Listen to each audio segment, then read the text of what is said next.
جلال پور جٹاں press club جلال پور جٹاں کے نو منتخب کابینہ نے اپنے عہدے کا حلف اٹھا لیا۔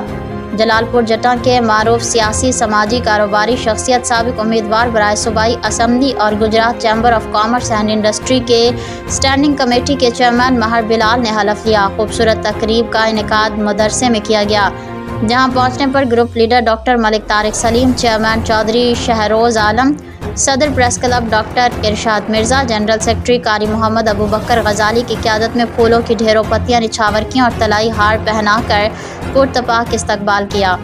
اس موقع پر جلال پور جٹاں پریس کلب کے تمام عہدیداروں اور ممبران نے شرکت کی اور مہر بلال کی آمد پر ان کا شکریہ ادا کرتے ہوئے ان کے شہر اور صحافی برادری کے لیے گراں قدر خدمات پر انہیں زبردست الفاظ میں خراج تحسین پیش کیا۔ پروگرام کے آخر میں صدر پریس کلب ڈاکٹر ارشاد مرزا، جنرل سیکرٹری ناصر محمود ملک نے مہمان خصوصی مہر بلال کو پریس کلب کی جانب سے شیلڈ پیش کی،